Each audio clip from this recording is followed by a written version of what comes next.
B-A-T. It's in the name.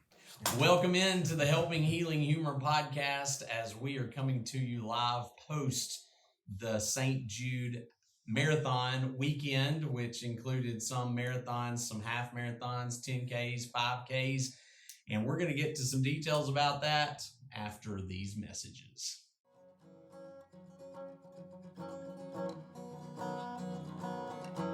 This episode of the Helping Healing Humor podcast is brought to you in partnership with ministryleague.com. We would love for more people to discover this show, so please rate and review us on iTunes or your podcast provider.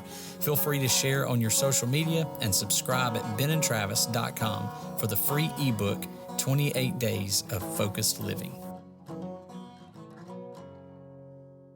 I'm Travis Tracy, that's All-Pro Counselor Ben Hayes. What's up, guys? Glad to be here. And Will Myhan. Hey, guys. And the legendary Josh Thorne. Hey. There you go. All right. That's why he's a legend. Legendary. And as mentioned before, we are coming to you from St. Jude. We have all finished our run. I would say that most people have finished their run, although there have been some still coming across. People coming across. And so, 9 hours later? Yeah, you may want to pray for some of those people. Coming to you from Memphis, Tennessee. This is my second trip over, my second 5K, and it's been an exciting weekend. Love to get to come hang out with some awesome people, and we had a huge team this year, man. We did. It was fantastic. We had a bunch of people that wanted to jump on with us, and we're very thankful for that. At the moment, we're hovering somewhere around $20,000 raised by our team only. I don't know what the weekend totals are yet, but hopefully by the time we get to when it's all due, we'll be getting really close to $30,000 by our team. So that's huge. Awesome. Thank you guys for helping out with that. It's good stuff. So I mentioned that I ran the 5K. Josh, what did you run? The half marathon. Half marathon. What about you other guys? Same. Half marathon. Half marathons well for me. Excellent. And I have just enjoyed walking the streets and taking pictures with people as the celebrities we are, man. Yeah, it's true. They just no extra needed. Yeah, they just wanted to take pictures. It's like, wow, that's Travis. That's Travis. And so that's been great. I guess the thing that hits me is just how everybody is all in at this event. People are just, they know why you're here, and they're all about it. And you don't see a whole lot. I mean, we don't go very far from where the run is. I mean, literally a few hundred yards from here is where it finishes and where it starts. But right here nearby, everybody is all about it, and just the most awesome folks. And it's really cool to see human beings from all different walks and from on the other side of the planet. Some of them come together for this great cause, which of course is raising money for the St. Jude Research Hospital that deals mainly with childhood cancer. Yeah, there's a lot of people, and speaking of that, there's a lot of people lining the streets, and several that are running that are family members, that some of their family members are still battling cancer. Some of their family members have gone on, and they come out there and they support the runners, and they're cheering you on. And in those moments when you feel like I'm starting to give up, they're going, oh yeah, look what we've gone through, and you feel the need to continue to run for a little bit longer. And so it's just really awesome that they come out and support it like that. So, we all have different experiences, different abilities. Once again, we mentioned Josh being the legend around here. But you can go back to last year's podcast and listen. And I can go ahead and tell you, Josh has had a much better time this time, although it has nothing to do really with his time in running, because he still smoked all of us last year, even though he was a little under the weather. But Josh, what's something that you noticed funny, heartwarming, whatever, a couple of things, as you ran? I mean, honestly, my biggest thing was not being sick, right? Yes. When I actually finished. But I mean, on a completely serious note, I was trying to take it all in as I'm running and kind of looking at the buildings and looking at everybody. on the day-to-day bustle that we have, we think we have problems, and like you get to mile 6, 7, whatever, and you think you're hurting. You're not really hurting compared to what these families are going through. But I think one of the biggest things you mentioned, kind of being silly and everybody being all in. That was one thing I saw. I mean, I saw people with green hair, dressed up, just all kinds of just full-grown adults being silly for these kids. Yeah. And I mean, sometimes in any other environment they would be scoffed at or maybe judged, but here everybody was just rooting it on. So to me, it was just seeing the literal family environment that you had for these children. It was a great experience. That was something cool. I noticed, Will, you brought the whole fam, you and Lindsay and Emmy, and when we went up to the hospitality area, y'all were kind of explaining to her why y'all do this, and so, back to Josh's point, it was definitely a family event for you guys. I think this is my fourth year. I've done 3 halves and a full, and probably the most impactful year, just bringing Emmy, just because you run through campus, and I'll be a blubbering mess in a minute if I talk about it, but you see the kids, and you can physically tell they're struggling, that they're sick, that things are going on. And, I just automatically think back to like, man, my daughter's napping in the hotel room. Everything's fine. And it just makes you realize how blessed you are.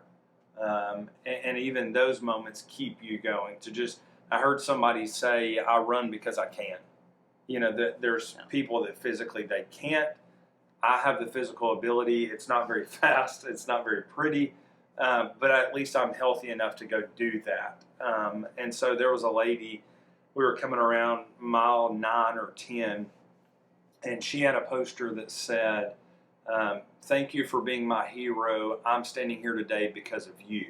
And she was probably in her 40s or 50s.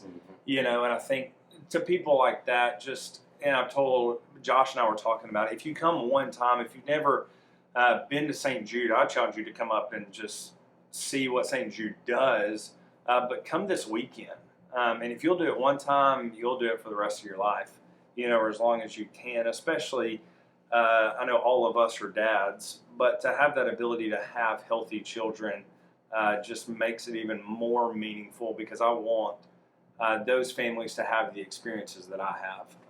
And it just more impactful to come and with your daughter. And then as we were leaving, of course, like the St. Jude logo on the way out, she said, Dad, we need to pray for all the sick kids that they'll get better. And Lindsay was like, well, you can run next year. And she goes, well, I don't have any shoes or a shirt. And I was like, we'll handle that. Yeah, we can get that done. So it was just a very impactful year for me, having her up here and having Lindsay, of course, to come and be a part of it as a family. Yeah, I think one of the signs, there's a bunch of good signs. I saw one that a lady was holding up that said like something about 120 days in remission or something like that. And I just stopped and said, you're the hero. And there was a place coming through, and I'm like you, I'm probably going to get emotional about it, but there was a spot in the road that there was a sign that said, keep smiling, Jake always did. And it was like, And later we saw somebody else with a Jake shirt, and so we wondered if it was connected to the same ones. But, Destin and I had a moment at that one, so pretty. You mentioned that about Destin, her running, and that's also when you see signs like that, that thought crosses your brain like, suck it up, jerk. It's like, you can do this. This isn't that hard. And I was leaving, I left early from school and came through I was actually going to find Daniel, my son, and he was coming out of the office, not for paddlings, but we kind of connected, and I said, hey man, I'm going to run my race. And he goes, well, Dad, I sure hope you finish first. Well, I hate to tell you, son, I did not finish first, but I did finish. But that was a pretty cool moment as well. But, it can be a family thing, and obviously there's roster space. We're not cutting anybody from Team Ben and Travis or St. Jude. So if you want to be a part of this team, certainly, and we consider anybody who donates as a part of Team Ben and Travis. And this kind of started for us back in July, really before that, but July with the Batify 5K, Freedom 5K, and then, of course, Dodgeball. And I think, Josh, you participated in both of those events, and certainly was a champion in one of them. But there's always room for more on Team Ben and Travis, always. But I will say, let's go back to, and some of y'all mentioned this. What's some of the funniest stuff you saw out there? Before y'all, I'll give you a minute to think, since we were getting all emotional and sharing those things. At the start, there was a little wagon there, and it was a family, and it was a kid, and they had the orange ribbon, which means leukemia. And I went up to them and I said, "So somebody's fighting leukemia?" And they pointed at the boy, and I said, I survived leukemia. I had a bunch of treatments, and I survived. And she just kind of looked back at me. She goes, "That gives me so much hope." And I was like, man, now I got to go run this thing, And it's, once again, it's those times where your legs get a little tired. And by that time you hit the campus, and there's just a line of people. And so I'm just throwing the arms up, people's, all that stuff. And I get past that line, and my legs are like, yeah, you shouldn't have done that. You shouldn't have done that. But, that's fun. It's fun. Ben, you got one from the run? Funny sign, or somebody dressed up? There's plenty of people dressed up. There were a few people dressed up. I thought there was some pretty cool signs out there. One of my favorites, I don't know that it was anything just terribly funny, but I love the power-up signs. I try to hit every one of them. I try to go, and even Destin was like, "You missed that one." And the one that she said I missed, it was one that they were holding a stick with the block with the mushroom on top of it. So it was like you had to jump to hit the block. And I went back. I turned and went back and slapped it and then got back. And it was on like mile 11. Did they have to lower it for you to hit? Yeah, they did. But it's okay. I was not going to be able to hit it with my head like Mario does. But I did jump up. I think he actually used his fist. But whatever. But that one was one of my favorites because she put some time into that. It was like a block. It wasn't just a sign. It was a block. So nice. Pretty cool. Yeah, I saw a couple of funny ones, but the one I don't even think I've talked about was a guy busting on a scooter and losing his shoes. It was me and this guy was actually running, and he hit like a rock, and I'm talking full over. He was okay, for the record. He was all right. But he came up with both his shoes, and that guy turned around and goes, "You won't forget that, will you?" And I was like, "Nope." But he kept going, so that was it's terrible to say that. Well, he's okay. We crossed the finish line, and somebody hit one of those bumps where the cables are, and boom. Put hands down or anything. Be careful out there. Be careful out there. Yeah, so you gotta watch your step. There was definitely a bunch of characters. It was entertaining. I saw Pope, I think. Yeah, that's what I was going to Bishop. say. One of the funny ones for me was, it may have been a bishop, but it was, of course, the Pope costume, and he was running the marathon, and I was just sitting there thinking, man, like to run in that costume, and he may have been the Pope, who knows, or one of the Pope's bishops, which would have been awesome, to run that. So that was pretty funny. And then the best thing for me is I was coming up mile 9, and there were some hills, and Brock Wyndham. So Brock's a senior in high school that was on our team that just smoked everybody. I was yelling at him and pointing, and then he saw me. Well, we had just he was coming towards the finish line. I was going to come back around, and it was right in the chocolate donut section. And so Brock looks at me, holds the donut, throws it over everybody across the road, and I end up catching it, and I eat the rest of his donut. And everybody in the circle that I was running with just starts cheering and going nuts. It was screaming, "Nice catch!" So I needed some energy. Got that chocolate donut. Felt real good. Have you got eligibility left? Because Alabama needs somebody to catch the ball. But So question: what were your favorite snacks along the way? You brought that up. So there's all kinds of stuff along the way. What was your favorite? I ate the electrolyte packs. That's all I had. You didn't eat anything that people were handing out? Nope, I didn't even want anything to slow me down unless it was water. I did eat. I ate chocolate donuts and oranges. Look, Josh is a little gun shy on the food, right? Yeah. I've been bit a couple. Somebody had Reese's cups and Starburst on one table, and I was like, the motorcycle gang was handing out bubble gum, like the double bubble, the grape flavored, and I went in to grab it, and I completely missed. I was on the other side of the road when I went by them, so I didn't know that. I actually went across the road one time to throw a water bottle away to be nice and missed. It just walked way up and kept going. I was like, there were two boxes sitting next to each other. There was this much of a gap. and I did the same thing. And when I tossed it, it went straight through the gap. And I'm like, I was like, I was trying. Yeah. Special shout out to Yeah. the people that clean up. Yeah, I that's said awesome. thank you to every one of them with the rakes. I was Yeah. like, thank you. Yes, big time. Thank you.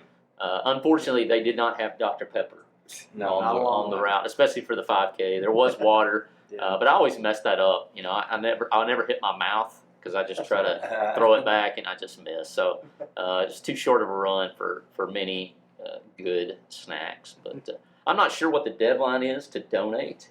December Team Travis. 16th. But we definitely have some people that are still trying to meet their goal. Will's got his hand raised. But we would love for you to do that. The best way to do that is really benandtravis.com. Go to the drop-down menu and hit St. Jude, and it'll help you pick whoever you want to donate that money to. Ben and I have already hit our goal, and so we encourage you to find somebody else. We've got two here with us that would, I'm sure, love to have your help in doing just that. But guys, I do appreciate everything you guys do, who you are, and who you represent, and coming up here. And we'll look to do it again next year. 2023 will be here before you know it, and we'll probably be doing the same thing as in watching conference championships and having our hearts in our throats. But nonetheless, we love you guys. Be sure to share this with anybody that you think would benefit or might be looking to shove a little money towards preventing childhood, or actually, let's just throw it out there, destroying childhood cancer from off the face of the planet. And of course, your prayers are always appreciated. Rate this 5 stars. And once again, I'll just remind you, the quickest way and the best way that podcasts are found is by word of mouth. We'd appreciate if you put in a good word for us to anybody and whoever you may run across. And we'll see you soon. Thanks for being with us for this episode of the Helping Healing Humor podcast. Be sure to download our free ebook, 28 Days of Focused Living, at benandtravis.com and receive all of our Helping Healing and Humor extra content directly in your inbox. We look forward to having you join us at the same Ben and Travis time, same Ben and Travis channel.